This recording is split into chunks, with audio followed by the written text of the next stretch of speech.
Mate, tell us a little bit about growing up. Where were you born? Where did you grow up? Yeah, so I'm a Leicester lad.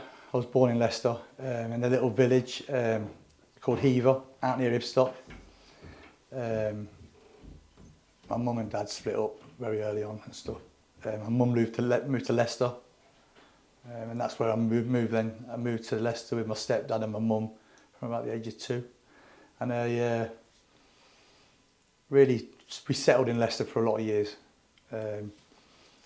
My mum's second husband, stepdad, was not so helpful and as encouraging as most. He quite spoke a lot of things over me, said a lot of things that I was no good and stuff like that, and I was a little chunk and these kind of little things that as a kid it's not helpful. That's something that's a big part of it. And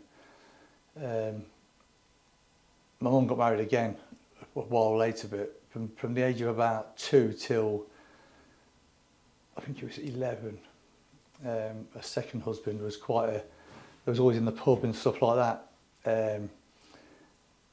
I can remember one time that they went to a school parents' evening, and the school teacher, Mrs. Lewis, her name was, she said to my mum that it'll never amount to nothing. This was like 35 years ago, this woman said that kind of stuff. And it's only recently that I've been able to say, you know what, that's lies. That's not, that's stuff that has kept me where it did for years. And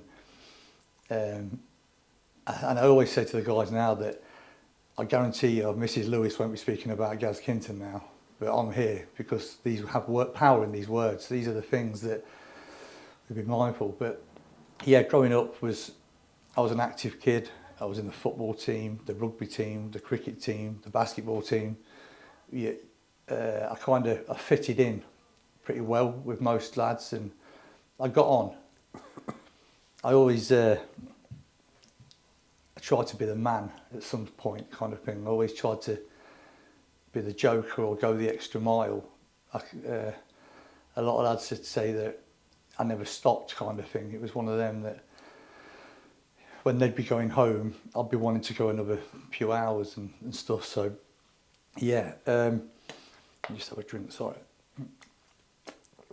Yeah, from that really, 6, 7, moving forward, playing football, loved my football, loved being in goal, being in the football team at school, got to about 14, 15, and because I'm a big lad and stuff like that, all the other guys are like, yeah, come on Gaz, we'll chip in and go in the shop, get some fags. I'm quite easily led at that point. I'm like, yeah, do you know what I mean? I'll go, I'm in, do you know what I mean? I'm in the shop, and I think it was Berkeley Red at the time. We used to get 10 Berkeley Red and we'd share it. But this is where I can see that my, the addiction, not so much the addiction, but yeah, I just got pulled into stuff, easily led, peer pressure. I think that there was a point where, even though my mum was there, I didn't feel loved. Even though she does love me, I know that, but it was the fact that she'd rather give me a tenner. My stepdad, my real dad, I'd see him every other weekend. We would, lovely guy, just not there enough. Not his fault. I think if he would have been there, I wouldn't have been where I was. Do you know what I mean? It was difficult, if I'm honest, because I love my dad, and yeah, just hard growing up like that. I can remember one time falling off my skateboard and I cracked my arm. And my stepdad grabbed my arm and stuck it under the cold tap and said, right, because I kept crying, he sent me to bed. And I was in my bed all night crying. It wasn't until the morning that my mum took me to the hospital, and I had a broken arm. So things like that, that you don't realise till you're older what's really happened and stuff. So yeah, so I'm in the football team now. I've found my place, so to speak. I'm one of the lads. And the next socially acceptable thing to do is drink. We start having a few beers at the weekend, a few fags and stuff like that. And again, my attitude was, I'm all in here. I'm like this. I seem to go even more when I've had a drink. Boundaries got moved, and I just was in, no matter what it was. And then it progresses more through the week. We started drinking and cannabis, and then amphetamines, and then acid. Before I know it, the age of 15, 16, my whole life was, as that age was, I'd even turn up Sunday morning with little bottles of gin to playing goal, Sunday morning football. I thought that was all right. Yeah, give me a bit more brave if I've had this. I'm not be fearful, not be scared. Again, just a lie, just a mask I'm putting on to get myself accepted or fit in. I believe that through those times right there, I enjoyed what I was doing. But with that, it doesn't stop with addiction. So it gets progressively worse unless it's dealt with, doesn't it? That's it. And from there, I was getting in crystals and zoops in Leicester at 16 in over 21 nights, and getting in fights and getting my head punched in because I was thinking I was Billy Big Spud, you know what I mean? I was, I can remember one night walking out of crystals, getting pushed out of crystals, and I'll say 10 guys, it was probably 6 or probably 7 or something, probably wasn't 10, but to me it was then. And I got hit, and I was in a lot of trouble. These big men was beating me, and I was really a kid. And the pride in me, when they finally stopped and I walked around crystals, the pride in me, I bumped into them again, and I said, right, whoever's done that, the little one, we're having it. And then I got beat up again. It's like I didn't learn. It was just, that's just not the right things, the right mind to at that age. It was, Then it was kind of party scenes and stuff like that, going raving and Emporium, and getting that high, I'd need stuff to come down, so I'd drink more to come down. And then I remember one Sunday morning, it was in the car park in Glenfield, just a little village outside of Leicester, that my life changed forever. My life really changed forever that day. My cousin said to me, this will bring you down. I said, what? He said, yeah, have a couple of lines of this. I had a few lines of this. It was heroin, right? And it made me sick, Nathan. Now, it made me sick, but I still went back to it. I still got that.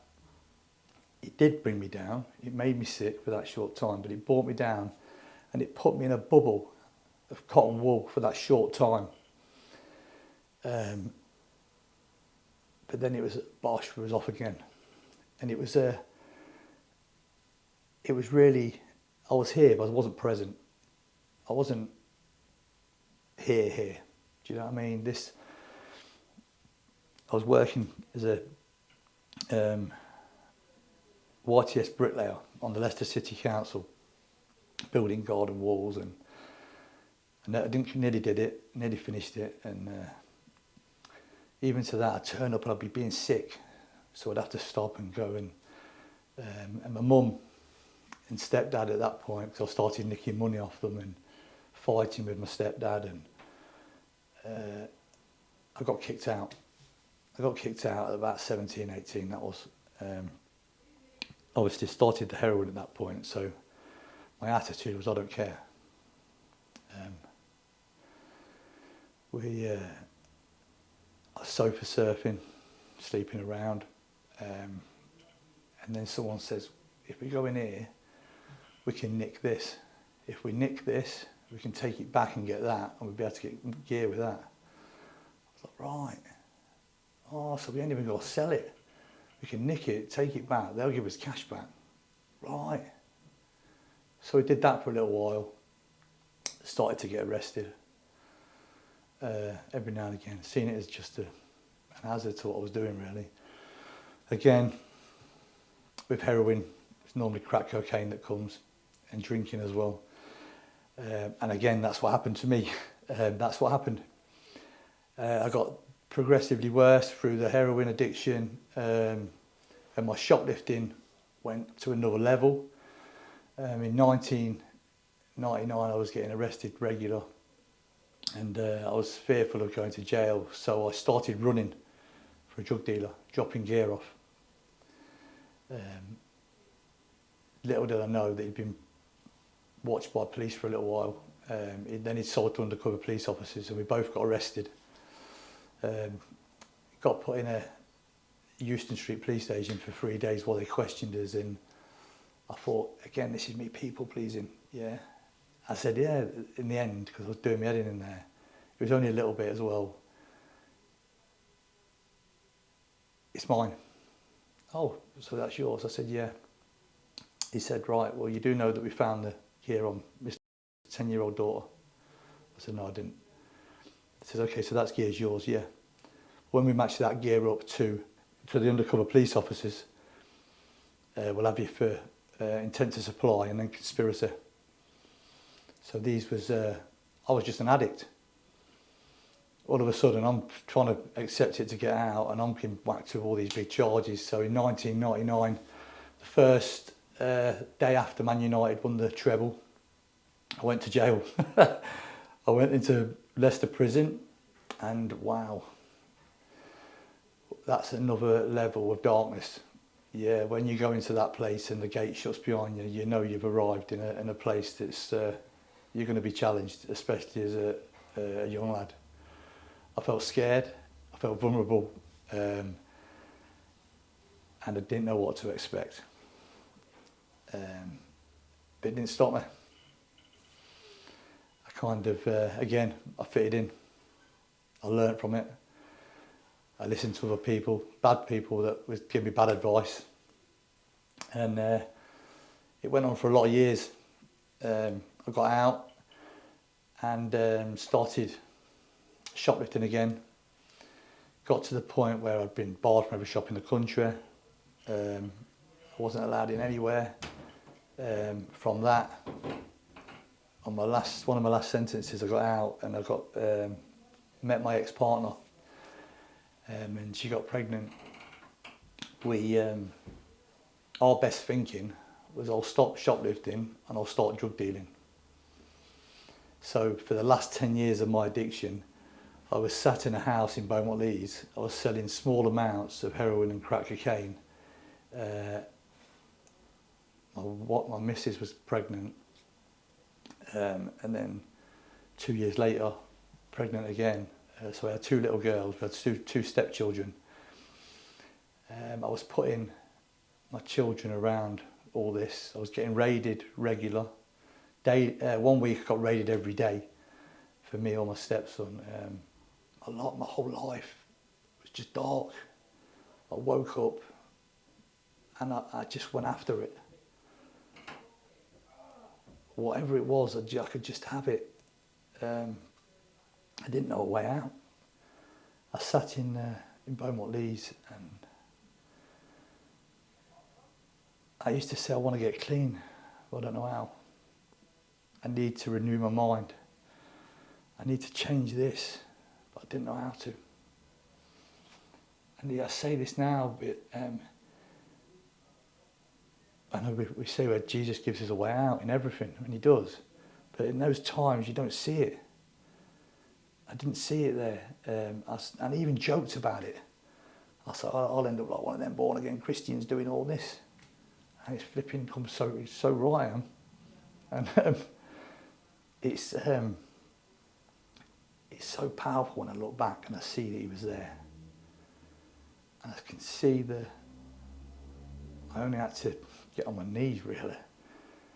It got to a point where in my life, my heroin addiction, my crack addiction, my thieving, my lying, my stealing, my partner left me. So my house was my kingdom. That was where Gaz thought he was the man. So my missus left me, my children got took. So I wasn't on my own. I moved all the addicts in. And then she said she wanted the house back. So I went to my mum's house and at this point I was done. I'd had enough of life, really. I didn't know where else to go. I'd exhausted everything I could. I tried drug services. I tried family. I'd been to my dad's, but nothing had changed. I'd get clean for a few weeks and then I'd go back to it. I went to my mum's house, right? And this is where it really starts to change my life. Obviously, I gave the house back to her and I ended up having to live in the woods. Yeah, I was living homeless in the woods in Beaumont Leys for months. I've gone to my mum's house one night and I fell to my knees in my mum's and I said, God, just help me. In front of her, I said, I don't know what to do, Mum, just help, God help me. I said, I'd even go to a flipping Christian rehab. I didn't say flipping at the time because it was a bit raw. I was angry. I was done. I didn't know what to say. I didn't know where to go. I knew I was going to have to go back into them woods and get in that tent. And but you know what? I genuinely believe that from that point, things started to change. And there's consequences to my actions. I understand that. And I understand that I have to deal with them and face them rather than run from them. So I came out of the woods one morning on Saturday morning, Saturday the 16th of September 2017. And I got £30 off my mum, I scored and I got arrested. I got arrested for some thefts. They took me to Beaumont Leys police station. Obviously Saturday afternoon they kept me in there till Monday morning, remanded me. The Monday morning I'm thinking I'm going to Leicester prison, and this is where some people might think, nah, God wouldn't do that. But I believe he did. I believe he sent me to Nottingham. Because if I'd have gone to Leicester, I'd have fitted in. I believe he put me in a position where I was vulnerable. I had nowhere else to go to other than to him. I believe that at that point, I had no other outlet. There was no other, there wasn't a way out. There was only this. So I'm in Nottingham prison and I'm sitting in there and I've got about 13 teeth in my head, all in halves, 2 little ones at the bottom. Yeah, I'm about 13 stone. I'm dirty. I've got 1 set of clothes, 1 set of boxer shorts. My socks are stuck to my feet. I was bad. I was in a mess. I was in a real mess. They put me on 60 ml methadone to bring me off the heroin. So from then I got steady on it, and a drug worker came up to me in the noddy shop in the prison cell, in the prison workshop. I was packing tea bags, and he says, "Can I have a word?" I said, "Yeah." And he says, "How are you getting on?" I said, "I'm all right, Ian. I'm all right." And this, he wouldn't mind me sharing his name because he's an awesome guy. Do you know what I mean? This guy, in all that darkness, there was gold. Yeah, and he was it at that time. He said to me, "How can I help you?" I thought, "Well, you're going to help me." Okay, I said, "I'll be honest, I could do with rehab or something." "All right, what is that?" I said, "Because if I leave here, I'm going back to be homeless, living in the woods." I said, I need to get my kids back. I need to change things. So The next morning, he came to me, he knocked on my cell door, opened the flat. How you guys, all right? I said, yeah, yeah. He says, I think I found somewhere, and it worked. And my ears just went, gosh. It was like, I want it. There was no question in it, I want it. What is it? He didn't tell me what it was, he just told me it worked. Okay, what, you sure? Yeah, 100%. Okay, I said, I'll come and get you in about half hour, we'll fill the application form out. So he gets me out, we go to this little office, we start filling it out. He says, it's the Carpenters Arms. It's a Christian rehab. And I was like, whoa, what do you mean it's Christian rehab? It's a no smoking rehab. I mean, you what? What do you mean it works? I'm thinking, this is a lot, this is. But you know what? I've got to do something. They'll give you patches and all this. So it was umming and ahhing kind of in my head, but I knew I wanted it. I knew I needed it. And I knew I was willing to pretty much do whatever it took at this point. Those woods were not a nice thought.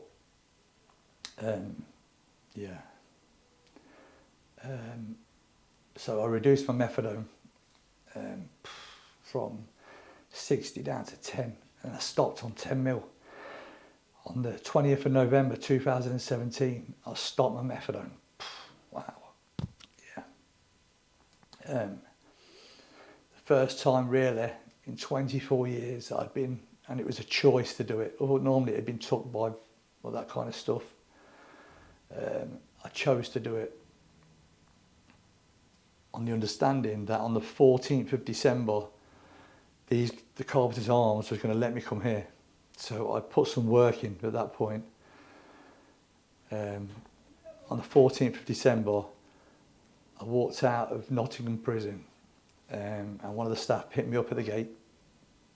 They brought me here to the Carpenters Arms. And yeah, when I say to you, my life just changed. Mad. It was mad. I had staff members talking to me that the word of God, it was telling me that God had a plan for me to prosper me, not to harm me, that I had a hope in the future, and that he said, and it was telling me that I was loved and that he sent his son to die for me. And I was like, leave me alone, just leave me alone.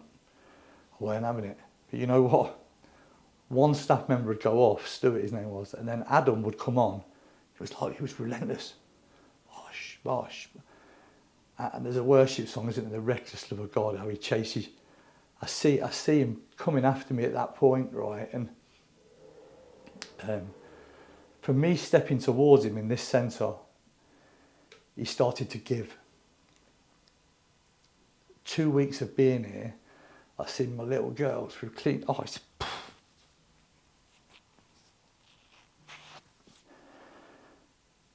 For the first time, for the first time in their lives, and it was 8 and 10 years old, Nathan.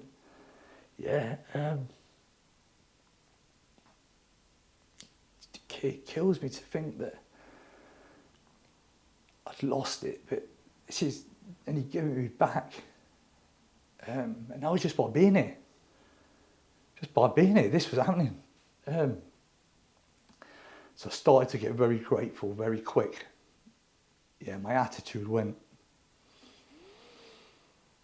One night on a night shift on the 7th of the 1st, 2018 in the office, gave my life to Jesus.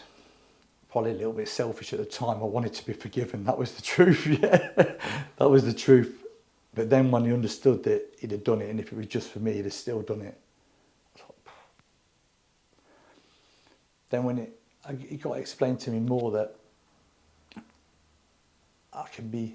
the old can be gone and the new can come, and I can have a whole new life. I wanted it. And I had to make some hard choices.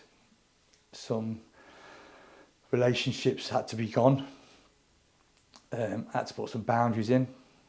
I had to go after the word and try and these people are telling me, the more you put in, the more you'll get him out, the more you'll understand him, yeah, and it'll come, oh, okay.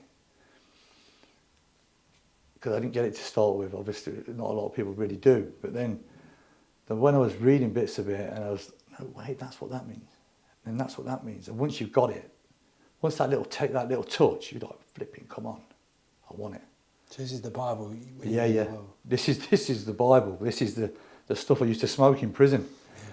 This is the stuff that I look back now, and he was giving me a way out. You go into a police station, let me say, you go into a police station, I don't know if you've been in a police station or not, but he was trying to give me a way out then, because they offer you the codes of practice or a Bible. They offer you that at the custody desk, and you go, no, you're all right. But then you go in the cell, you go, oh, God help me. Do you know what I mean? These are the things that I look back and think, it's mad, that it's, yeah. Mate, I mean, this is so powerful. Before we touch on where we are now, what would you say to a guy watching who's not in the woods, but in the same situation as you were in? I think no matter where you are right now, yeah, reach out to someone like a sort of, yeah, because again, the Bible says, come as you are. You've not got to get shined up. Right as you are right now, this is it. Today, we can start, well, God will do something different for you. But you have to give in today. When you get, I tell these lads today all the time in here, the best thing I did was give up. I think there's those sayings in there, it's the only time in your life you'll surrender to win. You get blessed for giving in and letting God do the work in you. And there's no shame and guilt in this. We're not interested in that. I just want to come alongside you. I want you to tell you who you really are, not what the devil's told you are all your life, or the world has. We need to see men of God like yourself, like myself, start to change things. It's mad what gets spoke over us. Yeah. How would you describe Gaz today? I mean, a great picture you gave us of this, socks stuck to your feet, only a few teeth. Who's Gaz today? Right. So now, I'm a child of God today. Let me tell you to start with. That's me. That's my identity. I'm loved. And I don't just mean by my wife. I mean, I've got a wife today. I'm a dad. Yeah. Not just to my children, to my stepchildren. I'm a granddad. To my wife's daughter's children. I'm a manager of the Carpenters Arms now. So I went through the Carpenters Arms and completed the programme. And I couldn't manage myself before. I couldn't look after my own stuff. So now to be in a position where he's brought order and direction and all these things, that is it easy? I'm not saying it's easy, but I'm not on my own, and he'll walk it with me. That's the difference. So you're talking about a relationship with God, aren't you? 100%. Not just a belief. This is a relationship. No, yeah.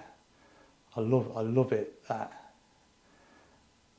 when I spoke earlier and said to you that I tried to fit in with those lads because I was fearful of being lonely.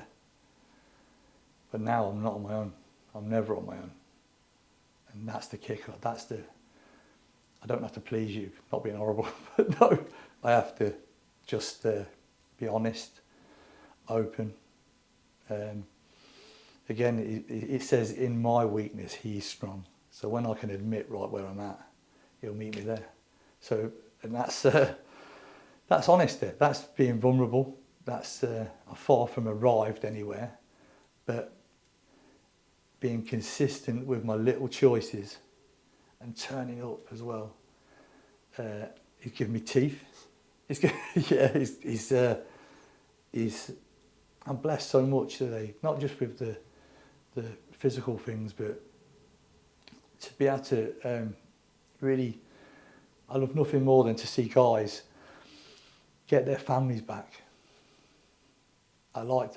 It's my aim to see lads saved and get the promises that are there, because they are there for now. Yeah, I don't want to sit here and say, oh yeah, we can't have that right now, but you can have that one. No, it doesn't say that. It says all of it. So all those years that I'd lost, the locust had took them and stuff, he promises to restore it and more, doesn't he?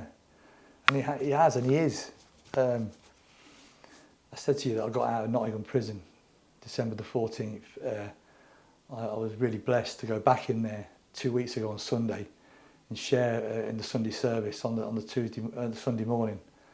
Yeah, and a couple of guys gave their lives to Jesus and applied to come here as well. So it was a win in that environment, which was awesome, really. Yeah, so is it easy? It's not easy. It's probably the hardest thing I've ever had to do in my life, yeah. But I can do it because I'm not on my own. I don't let my feelings dictate where I'm going. And I know I've got good people around me that can lean on me. Yeah, so, yeah, all right. Yeah.